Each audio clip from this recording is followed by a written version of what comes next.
Le coup de projecteur de l'éclaireur, Pascal Clairot avec vous, nous allons parler d'un sujet hautement controversé, l'Ocean Viking.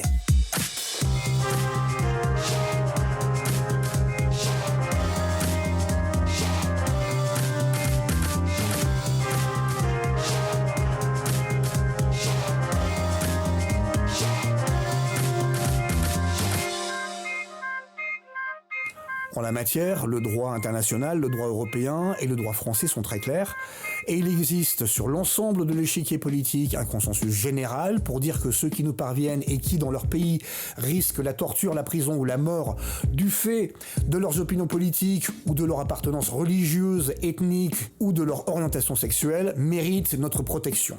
Cette problématique ne se pose pas dans des termes moraux, mais dans des termes juridiques, puisque un réfugié est un objet juridique précisément défini, tout comme le droit d'asile l'est également.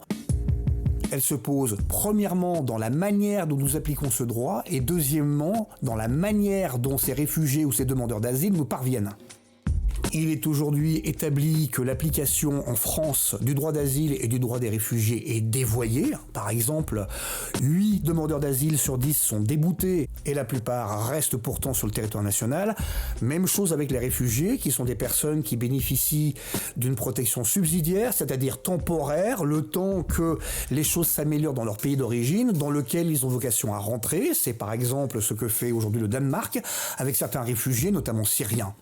Le droit d'asile et le droit des réfugiés sont dévoyés puisque ce sont devenus des moyens d'immigration économique qui viennent heurter la nécessité de protection de ceux qui en ont besoin. Mais là n'est pas le sujet de ce podcast qui concerne l'Ocean Viking, c'est-à-dire la manière dont ces gens nous parviennent. Et pour ce faire, je vais partager avec vous ma petite expérience de la bande sahélienne, du Niger au Soudan, à peu près. Et vous verrez que ce que les bonnes âmes, les grands moralistes de plateaux de télévision vous disent, n'est pas forcément la réalité. Personne ne peut, quel que soit son point de départ, que ce soit l'Afghanistan, l'Afrique subsaharienne, la Syrie, ce que vous voulez, personne ne peut seul faire le trajet pour arriver en Libye afin de prendre un bateau pour se rendre en Europe. Pourquoi ? Parce qu'il faut traverser d'immenses étendues désertiques, traversées à laquelle personne ne peut survivre seul. D'où, dans l'ancien temps, les caravanes. Et sur place, si vous prenez la peine de discuter avec les gens et de leur demander comment ça fonctionne, ils vous l'expliqueront, ils vous diront, tu vas voir un tel, un second, un troisième, tu payes. Si tu peux pas tout payer, c'est pas grave, tu peux travailler avant de partir gratuitement, bien sûr, pour payer ton passage, ou bien tu seras obligé de t'arrêter en route et de travailler à tel endroit. Et c'est pour ça qu'il y a des gens qui mettent plus d'1 an à faire le voyage, puisqu'ils sont obligés de travailler comme esclaves en route. Il s'agit donc bien, là, de trafic d'êtres humains. Et ceux qui l'exercent ne font pas que ça, ils trafiquent également des armes, des cigarettes, de la drogue, du carburant et tout ce qui peut être trafiqué. Il s'agit bien de réseaux criminels organisés transnationaux qui utilisent au surplus les mêmes routes que la traite négrière arabo-musulmane. Il s'agit de véritables chaînes logistiques avec des points de distribution, des points de ravitaillement qui sont gérés et gardés par des hommes armés jusqu'aux dents. On estime que le trafic d'êtres humains à destination de l'Union européenne rapporte aux trafiquants, tout le long de la chaîne logistique, l'équivalent de 3 milliards d'euros par an.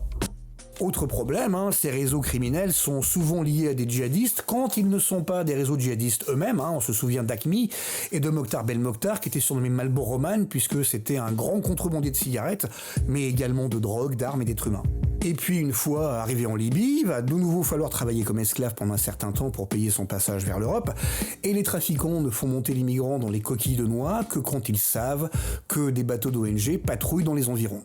Comment les trafiquants savent-ils qu'il y a des navires d'ONG qui patrouillent dans les parages ? Tout simplement en utilisant Internet ou des sites comme marinetraffic.com. Il faut savoir que la plupart des bateaux de marine marchande, les gros navires, sont équipés d'un système qui s'appelle AIS, qui est l'équivalent de celui d'un transpondeur pour les avions, où on peut recevoir le nom du bateau, son cap, sa vitesse et sa position GPS.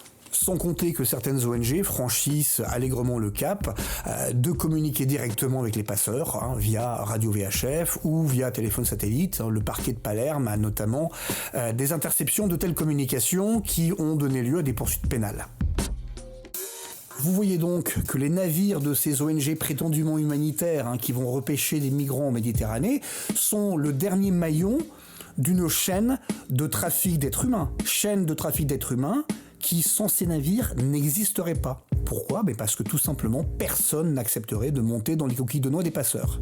À partir du moment où il n'y a plus de navires d'ONG en Méditerranée, il n'y aura plus de migrants qui y périront. Ces ONG sont donc les complices de réseaux mafieux de trafic d'êtres humains. Venons-en donc à l'Ocean Viking. SOS Méditerranée, l'ONG qui affrète l'Ocean Viking pour un coût supérieur à 15 000 € par jour, nous dit que les migrants ont passé 20 jours à bord. Ce qui signifie donc que l'Ocean Viking, lui, a été en mer une bonne trentaine de jours. Ce qui signifie que l'Ocean Viking n'a pas respecté le droit maritime international. Droit maritime international qui, fort heureusement, oblige tout navire à se détourner pour porter assistance à des naufragés.